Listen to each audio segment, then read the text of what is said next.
Welcome to this journey through one of the most disturbing cases in Appalachian history. Share your views as we delve together into this dark mystery that has spanned generations. The year was 1834. West Virginia didn't yet exist as a separate state, but the mountains that crisscrossed that region already held ancient secrets, buried beneath layers of fog and silence. We're talking about a time when communities lived isolated, separated by miles of dense forest, where the law took days to arrive, and where families created their own rules, far from the eyes of the authorities. On the steep slopes of Greenbrier County, there was a property that travelers had learned to avoid. It wasn't just the distance or the difficult terrain, it was something deeper, a feeling that hung in the air like the chilly mist of autumn mornings. The family who lived there had lived in this mountainous region for decades, in a log cabin surrounded by ancient trees that blocked the sunlight even at midday. Older neighbors said there had always been something wrong with the land, something that couldn't be explained solely by poverty or isolation. The family patriarch was a man of medium height, with a weather-beaten face and eyes that rarely met those who spoke to him. He worked as a lumberjack and hunter, occasionally selling furs in nearby villages. His wife, a silent woman with a prematurely aged appearance, tended the property and was rarely seen outside its boundaries. Together they formed a family nucleus that discouraged visitors and kept their distance from community celebrations or religious gatherings held at the local Baptist church. What made this family the object of macabre interest wasn't just their secretive behavior. It was a series of events that began to draw attention in the late summer of 1834, when travelers passing along the dirt road near their property began disappearing. It wasn't uncommon for people to get lost in the Appalachian Mountains. The rugged terrain, the bears, the harsh winters, all of it took its toll. But a pattern was emerging, one that some began to notice. The first reports came from a cloth merchant who used to ply the route between Lewisburg and White Sulphur Springs. He mentioned in a tavern that he had seen strange figures near his isolated family property, always at dusk, always carrying something heavy wrapped in canvas. No one paid much attention at the time. People carried all sorts of things in those mountains: firewood, game, tools. But the merchant insisted there was something disturbing about those silhouettes, something in the way they moved, stealthy and hurried. Weeks later, a blacksmith from a nearby village reported that an acquaintance of his, a traveling medicine vendor, had disappeared after mentioning he was stopping in the area for the night. The vendor was carrying a considerable sum of money from recent sales and a suitcase full of elixirs and tonics. He was never seen again.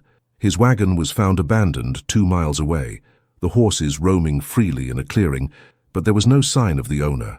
County authorities conducted a cursory search, but the mountains were too vast and resources too limited. What really aroused suspicion was the testimony of a young woman traveling south with her parents. They had stopped to beg for water at the imprisoned family's property. The young woman later reported that while her father was talking to the patriarch, she had seen something through a crack in the cabin wall that made her freeze. They were personal belongings piled in a corner: hats, boots, coats, bags, far more than a poor, isolated family should have. When she questioned her mother about this, she was silenced and hurried back to the wagon.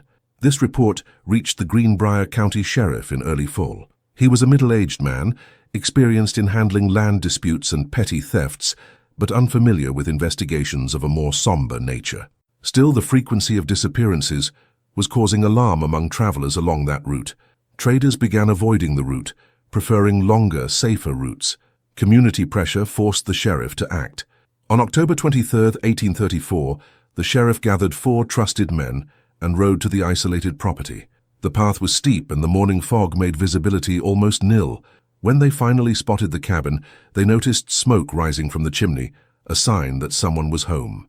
The patriarch came out to meet them with a neutral expression, almost expecting their visit. He denied any knowledge of disappearances and allowed them to search the property, apparently confident they would find nothing. And indeed, during that initial inspection, nothing incriminating was found. There were the belongings the young woman had mentioned, but the patriarch explained that he purchased items from travelers who needed quick cash to continue their journey. This was not an uncommon practice at the time. The sheriff, lacking concrete evidence, withdrew with a warning that he would keep a close eye on the area. But something about the place, something about the way his wife averted her gaze and the heavy silence within that dark cabin, deeply disturbed the lawmen. Winter came early that year, blanketing the Appalachian Mountains in thick snow. The disappearances ceased, not because the mystery had been solved, but because few dared travel the icy, treacherous roads. The family remained isolated on their property, and for a few months it seemed the case would be forgotten, filed away as just another of the many unexplained mysteries of that ancient dark land. The spring of 1835 brought a thaw, and with it, discoveries that would forever change the way this region of Appalachia would be remembered.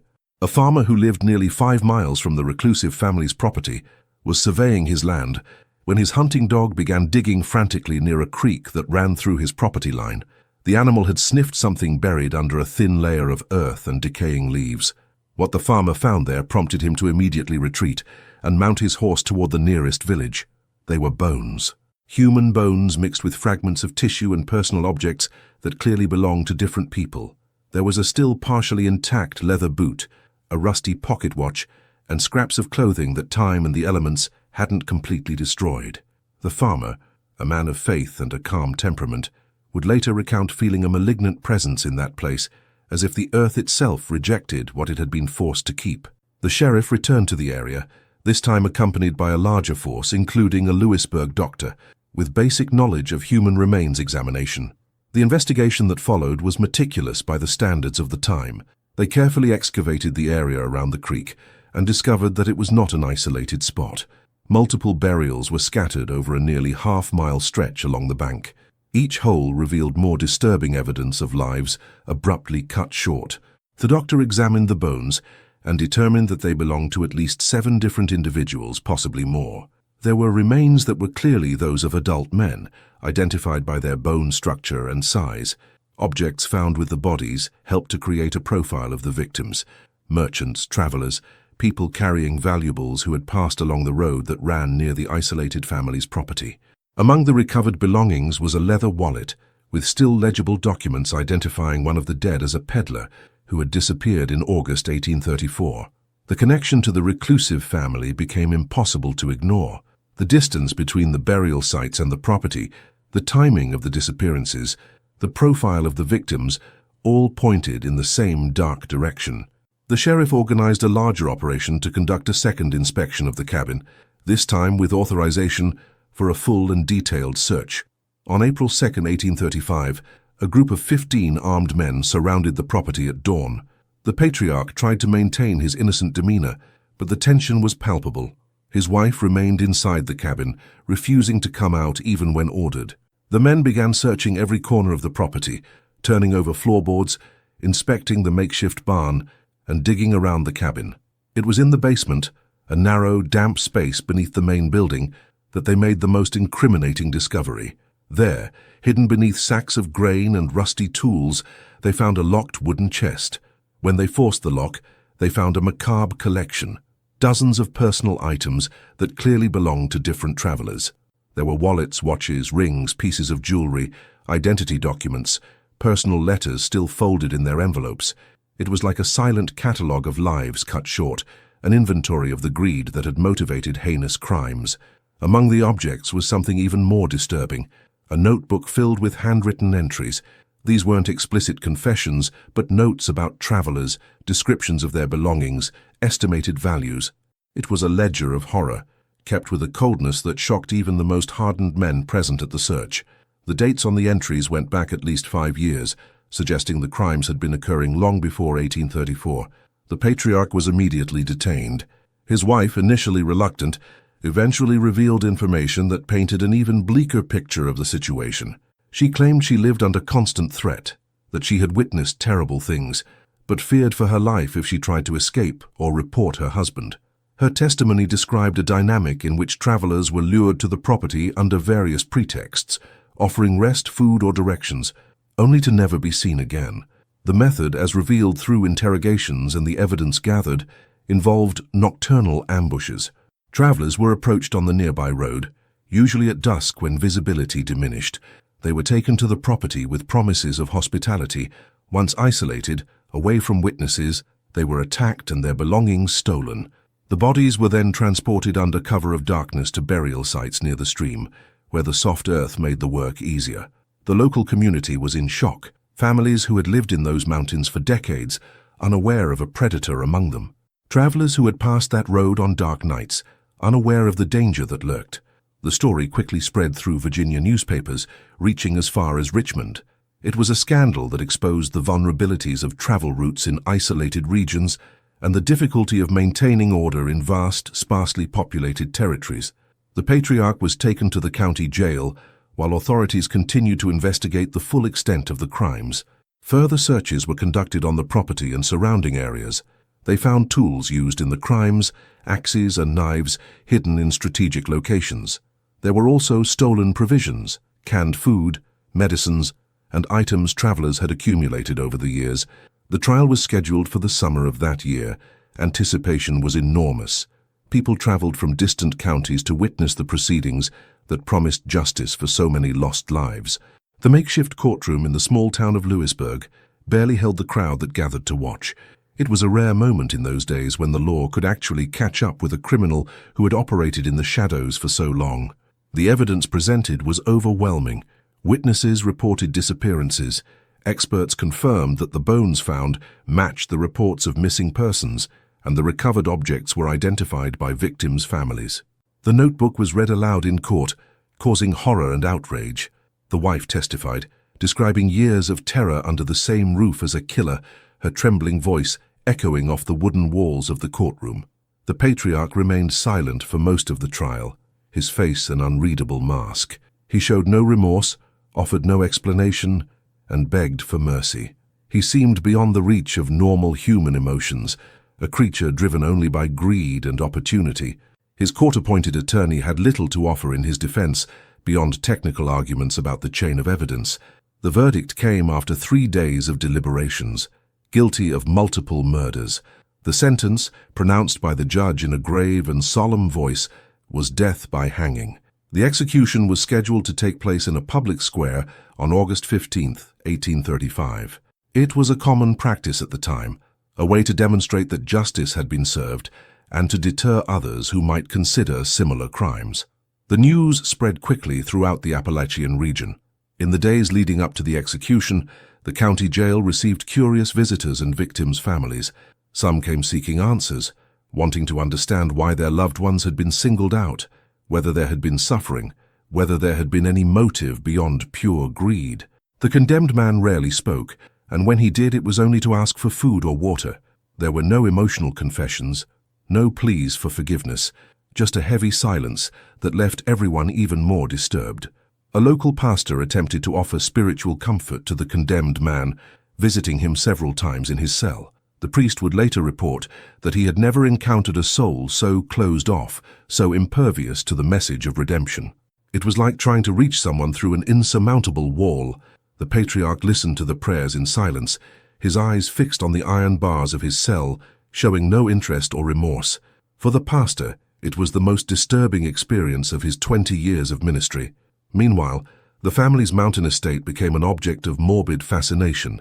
Curious onlookers occasionally ventured there, despite warnings from authorities. The cabin remained empty, its doors locked by order of the sheriff, but stories began to circulate among locals. They said that at night, strange sounds could be heard coming from that direction, voices carried by the wind, footsteps that left no trace. These were merely superstitions, human fear trying to shape the incomprehensible. But even so, people avoided passing by after dark. The convicted man's wife had been released after her testimony. She was not considered an active accomplice to the crimes, although many in the community viewed her with suspicion. With nowhere else to go, she ended up taken in by a family of pious farmers who lived more than 20 miles away. She lived a secluded life, rarely leaving her home, carrying the burden of having shared years of her life with a monster. Some said she aged 10 years in a matter of months, her hair turning white, her face marked by deep wrinkles. The day of the execution dawned bright and warm. An estimated crowd of over 300 people gathered in Louisburg's central square. Farmers, merchants, and entire families gathered to witness the outcome of this grim story. There were also journalists from Virginia newspapers, eager to document every detail of the event. The gallows had been erected in the center of the square, a crude but functional wooden structure built specifically for the occasion. The condemned man was brought from the jail in a cart, his hands chained, escorted by 6 armed men. The crowd reacted with a mixture of suppressed anger and morbid curiosity. Some shouted insults, others simply watched in silence, processing the sight of the man who had caused so much suffering. He was led to the gallows platform, climbing the wooden steps with firm steps, showing no fear or hesitation. The sheriff publicly read the sentence, his voice echoing across the silent square. He listed the crimes, the identified victims, the extent of the horror that had been uncovered in those mountains. The condemned man was offered the opportunity to say his last words, a tradition that continued even in the most heinous cases. For long seconds, he remained silent, staring blankly at the crowd. Then finally he spoke. His words were few and disconcerting. He said only that he had done what was necessary to survive in that harsh land, that the mountain took its toll on all who lived there. He made no apologies, showed no remorse, and did not acknowledge the humanity of those he had destroyed. It was a cold declaration that left the crowd even more horrified. The pastor who had tried to reach him spiritually bowed his head, defeated by the darkness that inhabited this man. The executioner placed the hood over the condemned man's head and adjusted the rope around his neck. The moment that followed was tense, the silence broken only by the wind blowing through the square. Then, with a swift movement, the lever was pulled, the trapdoor opened, and the justice of the day served its purpose. The crowd reacted with a mixture of relief and discomfort. It was the end of a dark chapter, but the weight of what had been revealed would continue to haunt that region for decades. Newspapers covering the event published detailed accounts in the following days. The case was discussed in taverns, churches, and community meetings throughout Virginia. It became one of the most notorious crimes in early Appalachian history, a grim reminder that evil could lurk anywhere, even in the most remote and seemingly peaceful communities. Local historians began documenting the case, interviewing witnesses and gathering evidence before time erased it. But the story didn't end with the execution.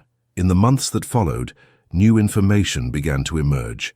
Travelers who had passed through the region years before came forward, reporting strange and disturbing encounters with the isolated family. One merchant said that in 1830 he had been invited to spend the night at the property, but refused because he sensed something was wrong, an intuition that likely saved his life. Another man revealed that years earlier he had seen the patriarch dragging something heavy through the forest at night, but at the time he dismissed the incident. Authorities reopened files on missing persons from the region over the past 10 years. They cross-referenced the information with the evidence found and objects recovered from the property. The number of potential victims grew alarmingly. Some experts estimated that there could have been 15 or even 20 people over the years. It was impossible to be absolutely certain, as many travelers of the time did not leave detailed records of their routes, and communication between counties was limited. The mountain property remained abandoned. No one wanted to buy or occupy it, even when offered at ridiculous prices. The land became known as cursed, a place where nature seemed darker, where the birds no longer sang with the same joy. Over time, the cabin began to deteriorate, the boards rotting, the roof sagging. The forest slowly began to reclaim the space, covering the scars left by human presence with vegetation. The stream where the bodies had been found also bore a permanent mark. Locals avoided that area even decades later. Mothers warned their children not to venture there. Hunters chose other routes, even if they were longer. It was as if the land held the memory of what had happened, a wound that never fully healed. The years following the execution brought a gradual transformation to the region. The road that ran near the former estate was partially diverted, creating an alternative route that avoided that dark stretch of the mountains. Traders and travelers preferred the longer route, even if it meant adding hours to their journey. The local economy suffered a temporary impact, but the sense of security the new route provided outweighed any inconvenience. In 1837, a fire of unknown origin completely consumed the abandoned cabin. Witnesses living miles away reported seeing the flames illuminating the night sky, an orange glow visible through the trees. When residents arrived the next morning, they found only ash and smoldering debris. Some interpreted the fire as an act of divine cleansing, others as the work of someone seeking to physically erase that stain from the landscape. The truth was never established. Greenbrier County authorities carefully preserved the case files. The sheriff who led the investigation remained in office for another 15 years and frequently welcomed visitors interested in learning the details of that macabre episode. He kept the objects recovered from the property locked in a special cabinet in the county office, a silent collection that served as tangible evidence that those horrors had actually happened. The condemned man's wife lived for another 12 years after her husband's execution. She remained in the home of the farmers who had taken her in, helping with household chores and keeping herself away from any social life. She rarely spoke of the past, and when she did, it was only in whispers, as if she feared that uttering certain words might evoke those dark times again. She died in 1847, struck down by a fever that consumed her in a matter of days. She was buried in a modest cemetery, her tombstone bearing only her name and dates, with no mention of the history she carried. In the following years, historians and writers began to document the case in more depth. A Richmond journalist traveled to the region in 1842 to interview living witnesses and examine official records. His article, published in a Richmond newspaper, brought renewed attention to the case and solidified its place in American criminal history.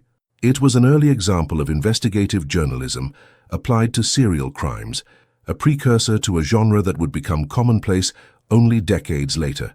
The doctor who had examined the remains found by the creek continued his practice in Louisburg, but the experience left a deep impression on him. In his memoirs, written in old age, he devoted an entire chapter to the case, describing not only the medical aspects of the investigation, but also the psychological impact of confronting such evidence of human cruelty. He wrote about how it changed his perception of human nature, about how the facade of civilization could hide abysses of depravity. The local Baptist church, which had been attended by some of the missing travelers, held a special memorial service in 1838. It was a moment of collective mourning, where the community could finally process the magnitude of what had happened in their midst. The pastor who had tried to reach the condemned man spiritually spoke of forgiveness and redemption, but also of the need for vigilance and mutual care. The congregation wept not only for the known victims, but for all the souls who had been lost in those dark mountains. Burial sites along the stream were eventually marked with simple wooden crosses. Relatives of some identified victims traveled there to pay their respects. It was a makeshift and melancholy cemetery, hidden among the trees, where the sound of running water was the only accompaniment to whispered prayers. Over time, the crosses rotted and fell, but the memory of the place remained alive among the older residents. In 1845, as the fever of westward expansion began to intensify, many families left the Appalachian region in search of new opportunities. Some said they wanted to escape the shadows of their recent past, to start over in places where that history wouldn't follow them. Others simply sought more fertile land and economic opportunities.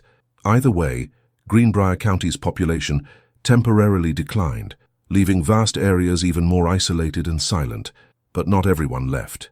There were those who had been born in that land and refused to leave it because of the actions of an evil man. These families remained, slowly rebuilding the region's reputation, working hard to make Appalachia known for its natural beauty and the resilience of its people, not just for that dark chapter. It was a slow process, measured not in months, but in years and decades. The court records of the case became an important reference for legal scholars of the time. The trial was cited in discussions about investigative procedures, the importance of preserving evidence, and how to conduct interrogations. It was one of the best documented cases of the period, serving as an example of both the capabilities and limitations of the justice system in remote regions. Law professors occasionally mentioned the case in their classes, using it to illustrate legal principles and practical challenges. The original road, the one that ran close to the old property, was gradually swallowed up by vegetation. Trees grew in the middle of the road, and bushes covered the tracks of wagon wheels. In less than a decade, it became almost impossible to see that an important route of trade and travel had once passed through it. Nature, indifferent to human tragedies, followed its relentless course, constantly transforming and renewing the landscape. Occasionally, hunters or explorers venturing into the area still found buried or forgotten objects: a rusty belt buckle, a fragment of pottery, bits of corroded metal. Each find was a small reminder that there, beneath those ancient trees and rich soil, lay buried stories, lives that had ended abruptly in terrible circumstances. Some took these objects to the authorities, others simply left them where they were, preferring not to disturb the past. The passing decades brought significant changes to the entire Appalachian region. The issue of West Virginia's secession began to gain political traction in the following years, driven by economic and social differences between the mountain regions and the plantation areas of the East. Greenbrier County, with its complex history and resilient population, became part of these discussions of regional identity and autonomy. But even amid larger political debates, that dark event of 1834 remained in the collective memory. In 1850, a young lawyer from Charleston decided to conduct an in-depth study of unsolved crimes and high-profile cases in the mountain region. He traveled through several counties, collecting reports, examining old court records, and interviewing people who had experienced or witnessed significant criminal events. When he arrived in Greenbrier County, the case of the isolated family inevitably became the main focus of his research. The lawyer gained access to the original documents stored in the county clerk's office. He spent weeks poring over every page, every note, every recorded statement. He was particularly impressed by the convict's notebook, that cold, calculating record that documented his victims as if they were mere business transactions. The young jurist wrote in his personal journal that he had never encountered such clear evidence of a mind completely divorced from human empathy. During his interviews, the lawyer uncovered details that had not been widely reported at the time. He spoke with a former neighbor of the family, a man in his 70s, who revealed that he had noticed strange behavior long before the crimes were discovered. He said that, on rare occasions when he encountered the patriarch on mountain trails, the man always carried heavy work tools at inappropriate times and places. He carried axes when he should have been hunting, and carried thick ropes when he was supposedly just hiking. Another valuable testimony came from an elderly woman who, in her youth, had worked as an occasional washerwoman for families in the region. She recalled being called only once to wash clothes on the isolated property, around 1832. She was disturbed by the amount of men's clothing that did not appear to belong to the owner of the house, clothes of different sizes, varying styles, some clearly of superior quality to what a poor mountain family could afford. When she inquired about the origin of the garments, she was quickly paid and dismissed, never to be asked to return. The lawyer also tracked down surviving family members of some of the identified victims. He found a woman in a neighboring county whose brother had disappeared in 1833 while on a business trip. The man's remains were never identified with absolute certainty, but a watch recovered from the criminal's property exactly matched the description of the one her brother was carrying. She had held out hope for years that he had simply chosen to start a new life elsewhere, but the discovery of the crimes brought a painful certainty. These interviews revealed a pattern that the original investigations had not fully captured. The convicted man had been extremely patient and calculating in his choices. He did not attack indiscriminately, but selected victims who traveled alone, who did not have strong connections in the region, and who carried valuables sufficient to justify the risk. It was a systematic predation that demonstrated planning and coldness, not impulsive acts of violence. The lawyer's work resulted in a detailed manuscript that he attempted to publish as a book. However, publishers at the time considered the material too disturbing for the general public. The manuscript remained unpublished during his lifetime, only being discovered decades later in a family archive. When finally published in abridged form in the early 20th century, it became an important source for historians interested in the development of organized and serial crime in the United States. Meanwhile, the very land where the crimes had occurred continued its slow transformation. The forest had completely reclaimed the space where the cabin had once stood. Young trees grew where a garden had once been, and dense bushes covered what had been a pathway to the door. Nature was indifferent to the blood that had been spilled there, continuing its eternal cycles of growth and decay. But for humans who knew the story, the place retained an aura of unease. In 1856, a group of religious people established a small spiritual retreat a few miles from the old property. Their purpose was to provide a place of contemplation and renewal for travelers and locals alike. The retreat's founders were aware of the area's dark history and saw their mission as a way to bring light where there had previously been only darkness. They held regular services, offered safe lodging for travelers, and actively worked to change the perception of that part of Appalachia.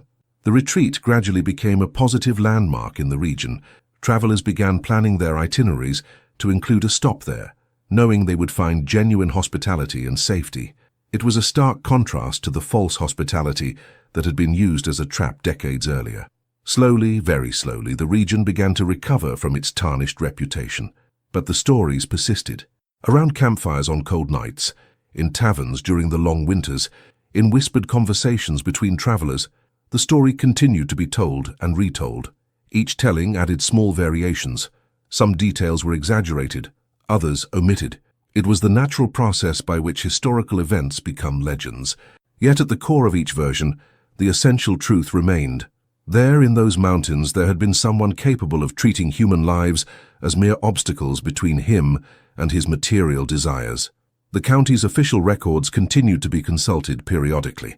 Law students, amateur historians, and writers seeking material all eventually found their way to those dusty archives. The sheriff who replaced the original investigator maintained the tradition of carefully preserving the documents, recognizing their historical significance. A copy of the primary records was sent to the state archives, ensuring that even if something happened to the originals, the history would not be lost. The 1850s brought rising tensions across the country, foreshadowing the conflicts to come. But even amidst this greater turmoil, local communities maintained their own memories and stories. The case of the isolated family had become part of the region's identity, a scar on the collective landscape that had taught harsh lessons about vigilance, the importance of connected communities, and the dangers of complete isolation. The arrival of the Civil War in 1861 brought devastation and division to the entire Appalachian region. Greenbrier County, like many mountain areas, found itself torn between conflicting loyalties. Families who had lived side by side for generations suddenly found themselves on opposite sides of a conflict that tore the country apart. Amid the chaos of war, many ancient stories were temporarily forgotten, including one that had haunted the region for decades. Soldiers from both sides marched along the same roads where travelers had disappeared 30 years earlier. Military camps were established in areas near the former site of the isolated estate. Some of the older soldiers, natives of the region, told their younger comrades about the macabre incident that had occurred there. The stories served as grim entertainment during the long nights on guard duty, a distraction from the brutal realities of the war that surrounded them. During the years of conflict, the county archives were moved several times to protect them from possible looting or destruction. The zealous record keeper, a man named Thomas Whitmore, risked his own safety to ensure that important documents were preserved. Among these documents were all the papers related to the 1834 case. Whitmore understood that this history was a crucial part of the collective memory and could not be lost, even in times of war. When peace finally returned in 1865, the region was transformed. Many young men never returned from the battlefields. Properties had been abandoned, families scattered, and the local economy destroyed. Reconstruction would be long and painful, but amid the ruins and devastation, old stories began to resurface, like weeds that always find a way to grow through broken concrete. A war veteran returning home in 1866 decided to settle in the very area where the executed criminal's property had once stood. The land was available for next to nothing, and he needed a place to rebuild his life. Despite neighbors' warnings about the area's dark history, the veteran was pragmatic. He had seen enough horrors during the war to be unfazed by ghosts from the past. He built a new cabin a few hundred yards from where the old one had stood. The veteran and his wife worked hard to transform the land. They cleared overgrowth, planted crops, and established a small orchard. It was a deliberate attempt to bring new life to a place associated with death. Neighbors watched with a mixture of admiration and apprehension. Some thought it a courageous way to confront the past. Others considered it almost blasphemous recklessness. During his land-clearing work, the veteran would occasionally find buried objects, fragments of rusted metal, pieces of broken pottery, once even a set of ancient chains. Each discovery was a reminder that he was building on a dark history. But rather than allow himself to be disturbed, the man collected these objects and took them to county authorities, contributing to the historical record. It was his way of honoring the victims while moving forward. By 1872, West Virginia had been established as a separate state for nearly a decade. Greenbrier County was slowly recovering from the effects of the war. It was that year that a university history professor visited the region as part of a larger project to document historical crimes in Appalachia. He had read the lawyer's unpublished manuscript from decades earlier and wanted to verify the facts, interview living witnesses, and examine the sites in person. The professor stayed on the veteran's property, which was now a productive and seemingly normal farm.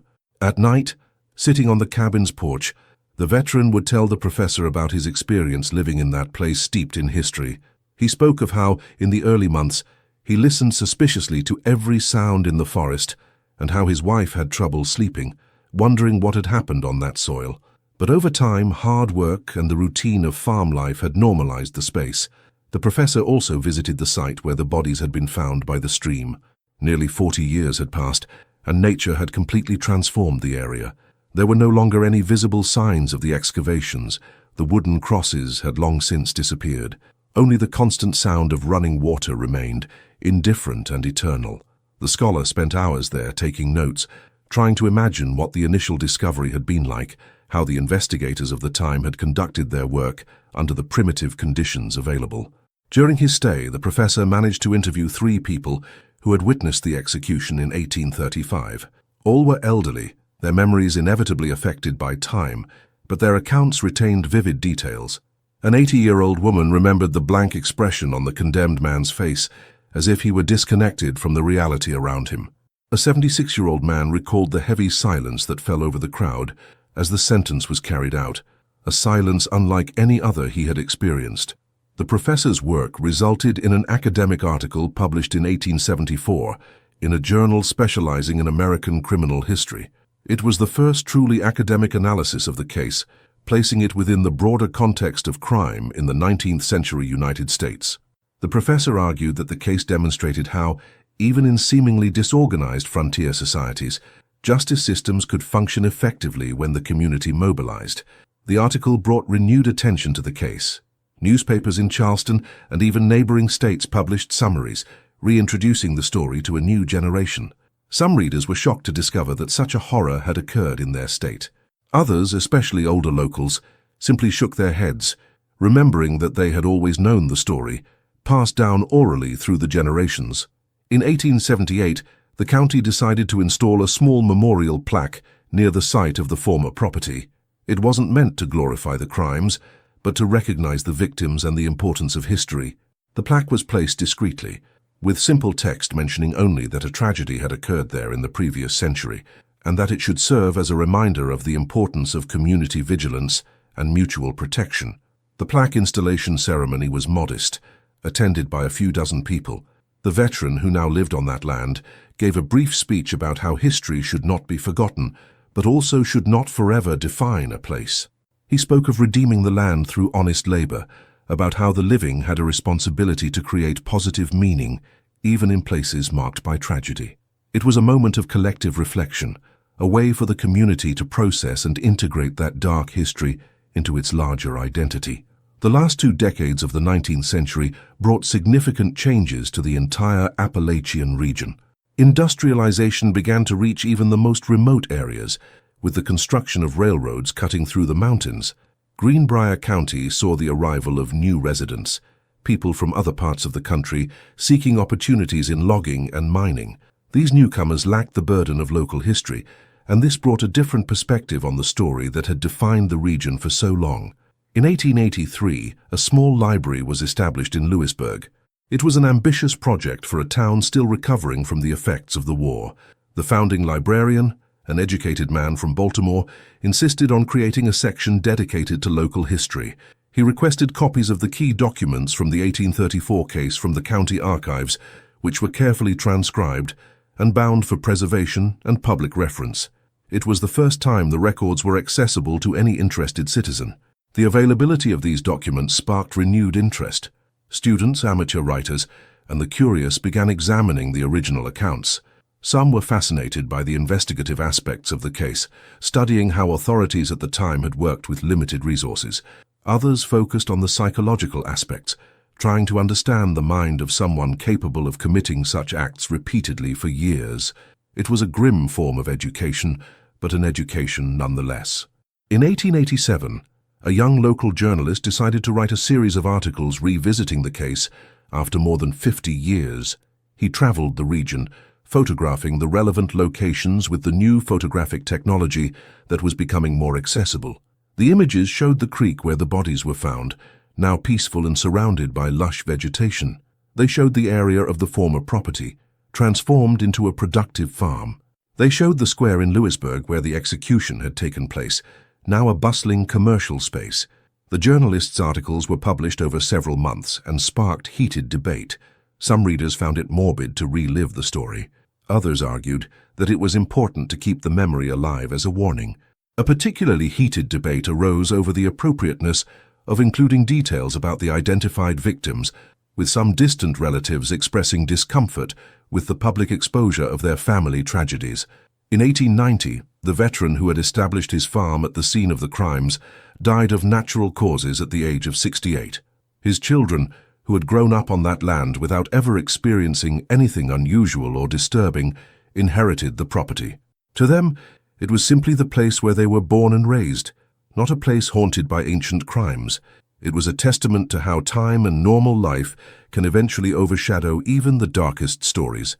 During the 1890s, the development of more sophisticated criminological studies at Eastern universities began to include historical cases as analytical material. The Appalachian case was mentioned in at least 2 academic books on the development of investigative techniques in the United States. The authors praised the meticulous work of the sheriff and his team, especially considering the technological limitations of the time. The case became an example of how determination and attention to detail could overcome technical deficiencies. An interesting aspect that began to be discussed in academic circles was the question of geographic isolation as a facilitator of crime. The case demonstrated how widely dispersed communities created opportunities for predators, but also how these same communities, once mobilized, could be effective in identifying and punishing criminals. It was a paradox that revealed both the vulnerabilities and the strengths of 19th-century rural societies. In 1897, an exhibition on the history of Greenbrier County was organized to celebrate the anniversary of its founding. Among the various periods and events represented, there was a small section dedicated to the case of 1834. The organizers were careful to present the material respectfully, focusing on aspects of justice and community resilience rather than the gruesome details. Some of the original objects recovered from the criminal's property were displayed in glass cases, accompanied by contextual explanations. The exhibition attracted hundreds of visitors, including some descendants of people involved in the original case. A granddaughter of the sheriff, who had led the investigation, visited the exhibition and was thrilled to see her grandfather's work recognized. She brought with her personal letters from the sheriff, in which he described the emotional toll of handling the case, his sleepless nights wondering how many victims could have been saved if he had acted sooner. These letters were later donated to the local library. The late 19th century also brought broader reflections on justice and punishment. The system of public executions had been abandoned in most states, replaced by more private processes.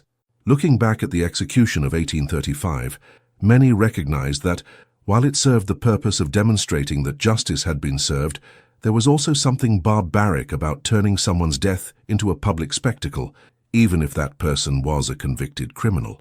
A pastor who served in the region during the 1890s wrote in his memoirs about how he used the case in sermons on morality and human choices.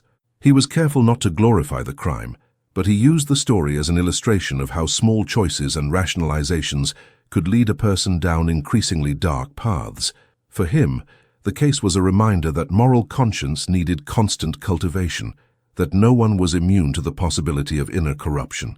The turn of the century found the region transformed, but still connected to its history. The mountains remained the same, the stream continued its eternal course, but the people who inhabited the land had changed generations several times. Each generation carried the history differently, interpreting it through their own cultural and moral lenses. What remained constant was the recognition that something significant had happened there, something worth remembering. In the 1900s, a local history writer published a slim volume devoted exclusively to the case. It was part novel, part factual history, an attempt to make the events accessible to a wider audience. The book enjoyed modest but steady sales, becoming something of a minor classic of local literature. Later generations of Greenbrier County residents would grow up reading it, learning about the dark history that had shaped their community. The early 20th century ushered in an era of modernization that reached even the most remote corners of Appalachia. Automobiles began appearing on dirt roads, gradually replacing horse-drawn wagons. Electrification reached larger cities, and the telephone made possible communication that would previously have taken days or weeks. These technological changes fundamentally transformed the way communities functioned, and consequently, how criminal cases could be investigated and prevented. In 1907, a criminologist from a University of Pennsylvania visited the region specifically to study the historical case. He was developing a theory about patterns in violent crime and saw the Appalachian case as a perfect example for his research. He spent 3 weeks in the area, examining all available records, interviewing descendants of those involved, and visiting relevant sites. His work resulted in a monograph that would be cited for decades in criminological studies. The criminologist was particularly interested in the aspect of systematic predation. Unlike crimes of passion or impulsive acts of violence, the case demonstrated long-term planning and careful victim selection. He identified patterns that would only become widely recognized in criminology decades later: the selection of vulnerable victims, the establishment of a geographic comfort zone, the use of a facade of normalcy to attract targets. It was as if the 1834 convict had created an unwritten manual of predation that would only be formally studied almost a century later. During World War I, many young men from the region left to serve in the armed forces. Some never returned, leaving abandoned properties and grieving families. Among these soldiers was a great-grandson of one of the victims in the original case. He carried with him a letter written by his great-grandfather just days before his disappearance, a letter that described optimism about future business and love for his distant family.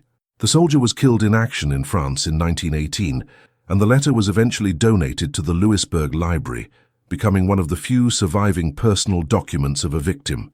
The 1920s brought prosperity to some parts of the country, but the mountains of West Virginia remained relatively isolated from major economic trends. Life continued at its own pace, dictated more by the seasons and agriculture than by distant financial markets. In this context, ancient stories retained their relevance, passed down from generation to generation as part of the local identity. In 1924, exactly 90 years after the crimes, the Louisburg Library organized a commemorative exhibition. It wasn't a celebration, of course, but an acknowledgement that nearly a century had passed since those terrible events.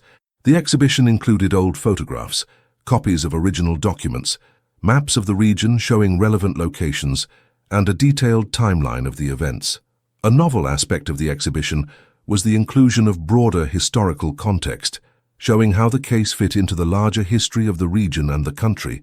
A fascinating aspect of the exhibit was a section dedicated to exploring how the case influenced local law enforcement practices in the decades that followed. Greenbrier County had been one of the first in the region to establish formal procedures for investigating disappearances, directly inspired by the lessons learned in 1834. There were more careful records of travelers, improved communication between neighboring counties, and an informal network of trustworthy inns that reported suspicious activity. The Great Depression of the 1930s brought severe economic hardship to the entire nation, and the Appalachian region was no exception.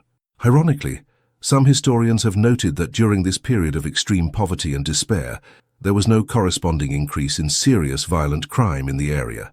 Some attributed this to the strong community bonds that had been forged over generations, partly in response to the dark events of the past. The collective memory of what had happened when isolation allowed evil to thrive kept communities vigilant. In 1935, exactly 100 years after the execution, there was a moment of collective reflection in the region. Several newspapers published retrospective articles, and sermons in local churches addressed themes of justice, redemption, and memory. A memorial service was held at the cemetery where some of the identified victims had been buried after their remains had been recovered decades earlier. Distant relatives attended, many learning their ancestors' full story for the first time. During this centenary, an interesting debate arose about how to properly remember tragic events.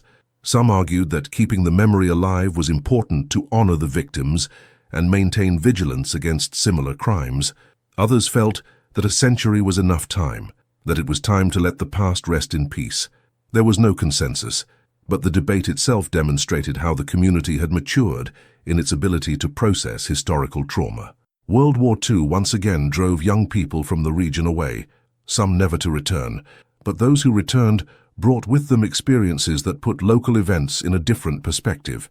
They had witnessed industrial-scale horrors, atrocities that made the crimes of one man in 1834 seem in some ways more understandable in their limited scale. Not that they were any less horrific, but the global context had changed the way people thought about violence and human evil. In the post-war period in 1948, a returning veteran decided to undertake a personal project documenting all of Greenbrier County's significant historical sites. Among these sites was, inevitably, the area associated with the 1834 crimes. He created detailed maps, took photographs, and wrote historical descriptions. His work was eventually published as a historical guide to the county, becoming a reference for researchers and interested parties. The 1950s brought greater prosperity and the dawn of the television era. Producers began to take an interest in historical crime stories, and the Appalachian case was considered for an episode of a documentary series. However, after consultations with local community leaders, the project was abandoned. There was a feeling that transforming the tragedy into television entertainment would be disrespectful to both the victims and the community that had worked for over a century to overcome that stain on its history. The farm that occupied the site of the former criminal property continued to operate now in the third generation of the original veterans' family. For the grandchildren and great-grandchildren who worked that land, the story was familiar but distant, something that belonged in history books more than in everyday life. They farmed the land with pride, raised their families there, and lived normal lives. It was perhaps the most authentic form of redemption possible for that place. The 1960s and 1970s brought profound cultural changes to the United States, and even the most remote regions of Appalachia felt these winds of transformation. The counterculture, the civil rights movement, and questions of authority and justice all influenced how new generations interpreted stories from the past. The case of 1834 began to be examined through a different lens, not simply as a story of crime and punishment, but as a study of power, isolation, and the social structures that allowed tragedies to happen. In 1963, a sociology graduate student chose the case as the topic of her thesis. She was interested in how rural communities dealt with collective trauma across multiple generations. She spent 6 months living in Lewisburg, conducting interviews with residents of different ages and backgrounds. Her work revealed that, even after more than a century, the case continued to subtly influence local culture in ways that residents themselves often didn't consciously recognize. The researcher discovered interesting patterns. Families in the region tended to be more wary of strangers than in comparable areas without similar histories. There was a stronger cultural emphasis on genuine hospitality, almost as a compensatory reaction to the false hospitality that had been used as a trap in the past. Stories about the case were passed down primarily through older women who used them as veiled warnings about the dangers of blindly trusting appearances. It was generational trauma manifesting itself in subtle but persistent ways. During the 1970s, renewed interest in true crime stories led several writers to revisit historical cases. In 1974, an investigative journalist published a book about unsolved crimes and notorious cases in Appalachia. The 1834 case spanned 3 chapters and was presented in rich detail, including photographs of contemporary locations and interviews with descendants of both investigators and victims. The book received positive critical reception and brought the story to a national audience for the first time in decades. The publicity generated by the book had mixed consequences for the local community. On the one hand, it brought curious tourists who contributed to the local economy. On the other, there was discomfort at having the historical tragedy turned into a tourist attraction. The Lewisburg Library reported a significant increase in requests for access to the historical archives. The county sheriff at the time commented in an interview that he received weekly calls from researchers, writers, and even film producers interested in the story. In 1978, a small regional publisher published a collection of letters and documents related to the case, many of which had never been published before. Among these documents was correspondence between the original sheriff and authorities in neighboring counties, revealing the difficulty of coordinating investigations across vast distances with limited communication.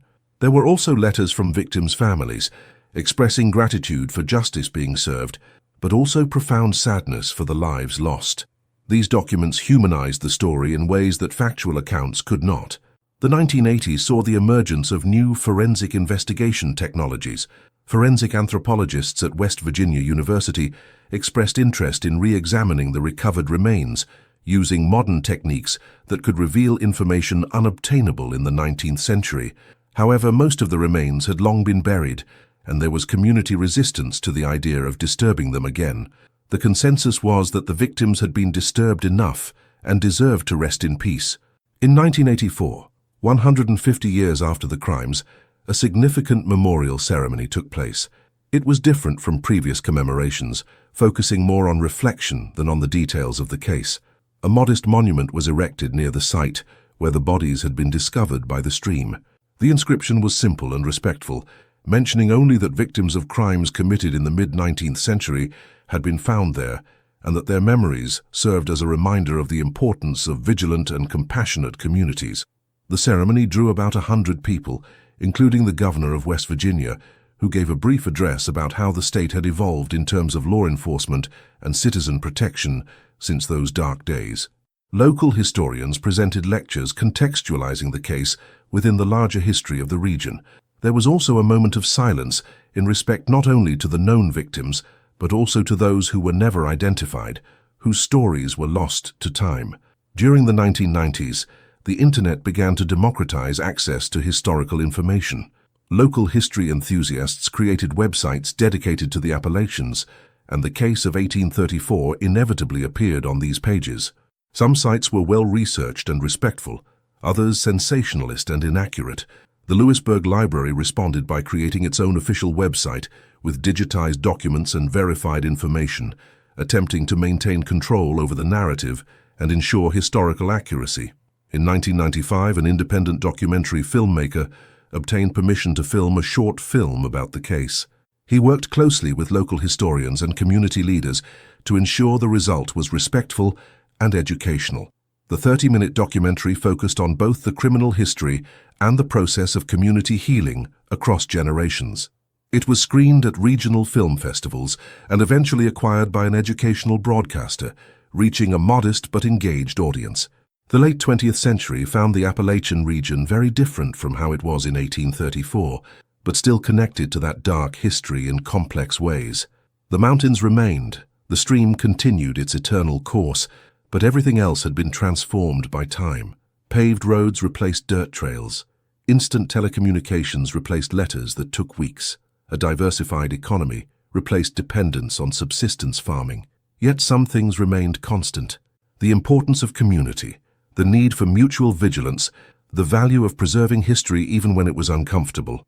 The 1834 case had become part of the region's cultural DNA, a defining story as much for what it revealed about human frailty as for what it demonstrated about community resilience. It was a dark chapter that the region had learned to carry with dignity, neither forgetting nor being defined exclusively by it. As the new millennium approached, there was a sense that history was finally finding its proper place. It was no longer an open wound or a secret shame, but rather a recognized and contextualized part of the past. The generations that grew up hearing history understood its importance without being traumatized by it. It was living history, kept relevant through careful education and respectful remembrance. The arrival of the 21st century brought completely new perspectives on how to preserve and interpret history.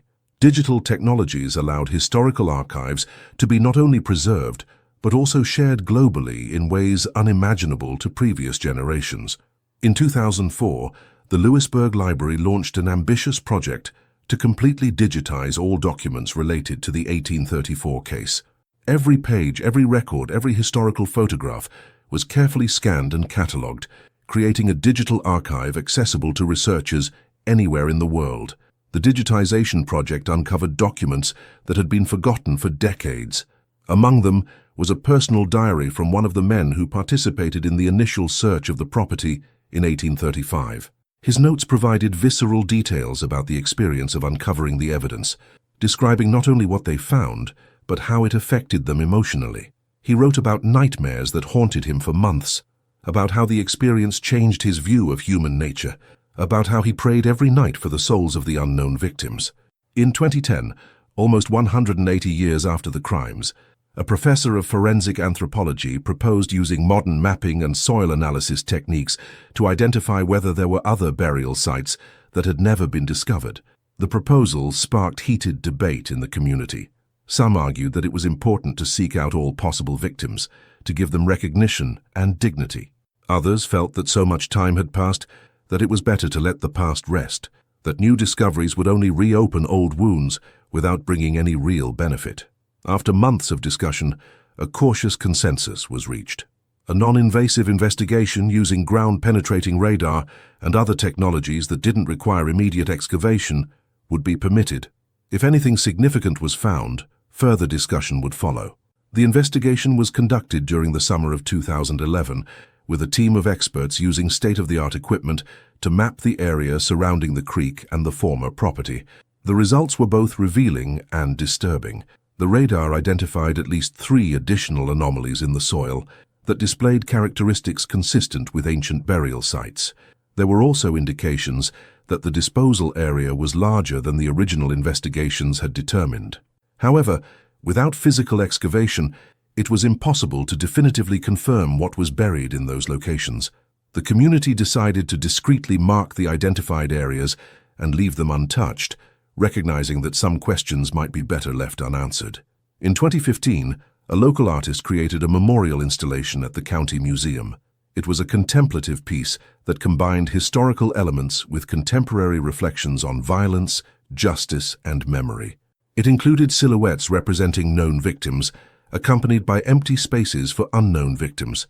Visitors were invited to leave small stones in designated containers, a symbolic gesture of recognition and respect. The installation became surprisingly popular, touching something profound in people seeking ways to process not just that specific story, but historical trauma in general. During the 1920s, true crime podcasts became a cultural phenomenon. Several producers contacted Greenbrier County officials, requesting permission to cover the historic case. After mixed experiences with some programs that sensationalized the story, the community developed clear guidelines. Producers were required to work with local historical consultants, commit to presenting the case respectfully and with proper context, and contribute financially to the preservation of historical archives. Some agreed to these conditions, while others sought more easily exploitable stories elsewhere. In 2020, the global pandemic forced a new kind of isolation on communities around the world. During this period, older residents of Greenbrier County noted disturbing parallels with aspects of the history of 1834. The forced isolation, the distrust of strangers, the difficulty of maintaining community connections, all echoed elements of that distant era. But there were also crucial differences. Modern technology allowed for connection even in physical isolation. Community support systems, unthinkable in the 19th century, helped the vulnerable. It was a reminder of how much progress had been made, even as fundamental challenges of the human condition remained. In 2023, a local high school developed an innovative educational project using case history as a foundation for teaching historical research, critical thinking, and ethics. Students learned to examine primary sources, evaluate evidence, consider multiple perspectives, and reflect on complex moral issues. The project was carefully structured to be educational without being disruptive, focusing both on the investigative aspects and on broader questions of community and justice. It received state recognition for educational excellence. As we approach the present, the event of 1834 remains a living part of the region's collective memory. It is no longer an open wound, but neither is it a completely healed and forgotten story. It is something more complex, a layer in the regional identity that informs without defining, that teaches without traumatizing, that remembers without consuming. The Appalachian Mountains hold many stories, some luminous, some dark, and this is one of the darkest. But it is precisely because it is so dark that its educational power remains strong. The stream where the first remains were discovered continues to flow, its cool, clear waters flowing down from the mountains as they have for millennia. Ancient trees shade its banks, birds sing in its branches, life continues in eternal cycles. Tourists occasionally visit the site drawn by history, but mostly find peace and natural beauty. It is a reminder that even places marked by the worst human actions can eventually find a way to heal, not through forgetting, but but through the careful integration of the past into the present. The farm that occupies the site of the former estate remains productive, now cultivated by the fifth generation of the same family. Children play in the same fields,